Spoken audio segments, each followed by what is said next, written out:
So Conor Benn has signed to fight Regis Prograis on the undercard of Fury vs Makmehdov that's happening in April on Netflix. And again, like, I'm shocked. I'm shocked at the choice of opponent, but I'm equally surprised that he's going to be fighting in the UK under the Zuffa banner, and he's going to be the undercard of Fury vs Makmehdov. Shouldn't he, with his $15 million one fight deal and this drama of moving from Matchroom to Zuffa, should he not be headlining, and should he not be taking on a title holder, like a WBC title holder like Ryan Garcia, because or at least was, before Ryan Garcia fought Mario Barrios, he was ranked number one. So it doesn't make a lot of sense to me. It's all a bit confusing, but let's start off with looking at his opponent. So you're ringside with Roy. Please like the video, subscribe for more content. It really helps the channel out. So basically, he's been signed to fight Regis Prograis. Regis Prograis is a two-time super lightweight champion. So a lot has been said about the caliber and quality of Regis Prograis. Let's put some respect on this man's name. He's a two-time world champion. Okay, he's held the WBC title. He's held the WBA title. He made the World Boxing Super Series final, which I watched against Josh Taylor, and he was phenomenal. He was a really, really good dance partner for Taylor. I think that was an excellent fight for the two of them to have. Okay, so he hasn't looked great in his last few fights. He is 37 years old,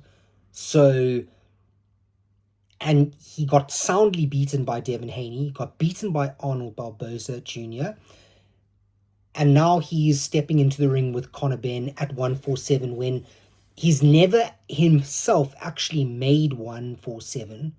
He's only like highest, maybe career highest weight according to BoxRec is around 142, 145. So it's his first true outing at welterweight. I mean, that doesn't make for a good opponent. Now, I know Conor Benn hasn't been in the ring for a while, and I know that his last two fights will move on to now Conor Benn in the situation. His last two fights were at middleweight, albeit against Chris Eubank Jr., who was weight drained, at least in the second fight. It's not a great situation for us fans, because we really wanted to see Conor Benn against like a marquee opponent, and he's fighting a guy who's significantly older than him. He is 29 years old. The last time Conor Benn made welterweight was in 2022, and he fought my countryman, Chris Van Heerden, in Manchester. I was actually at that fight. I was covering it for SA Boxing Talk.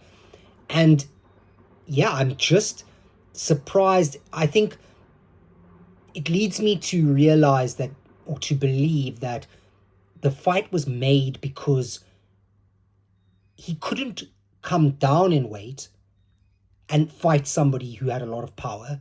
So he had to almost meet someone in the middle. So he would be coming down in weight and fight someone who was going up in weight, who's not naturally fighting at welterweight. Now, how does this fight go? I would imagine Conor Benn, with his youthful exuberance and power, will be able to stop Regis Prograis.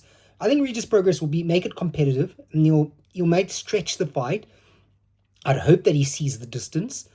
And, as a betting man, I would probably bet against him. I'd say that you get easy odds on Conor Benn to win. But my hope, because of this whole Zuffa Boxing situation and him moving from Eddie Hearn's Matchroom, and everybody saying, okay, well, if Eddie Hearn couldn't get him the fights that he wanted, or the money that he needed or that desired, then that's probably why he's gone with Zuffa Boxing. $15 million to fight Regis Prograis on an undercard just doesn't make sense to me. It doesn't sound right. But if that is the truth, that is some damn good business for Conor Benn. And it's easy money for him, because I don't see him, whatever the result, taking any significant damage.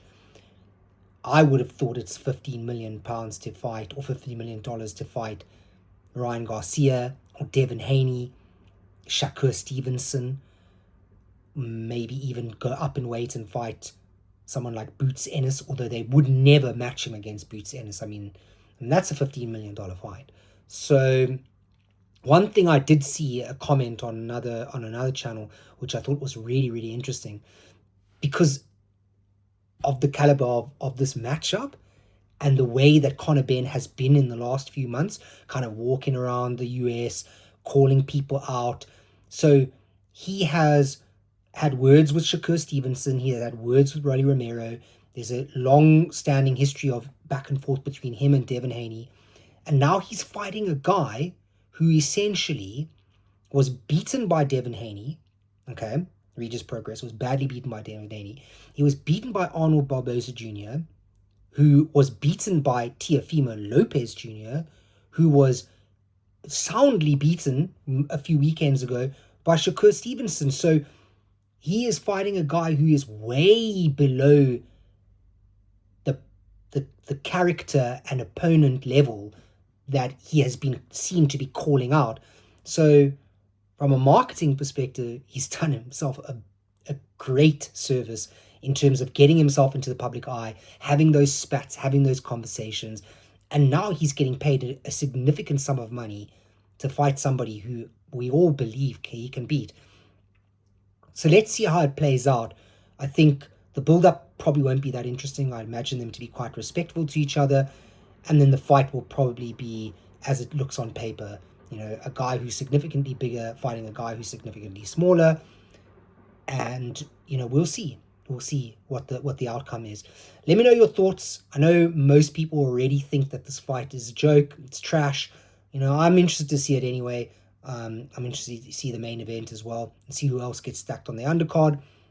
But what I'm really, really interested is it's not too far away. You know, March is a quick month. Well, it's a long month for some, but, you know, April's just around the corner.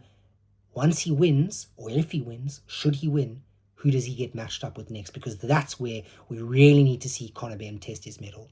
Anyway, let me know your thoughts. Like and subscribe for more content, and have a great weekend.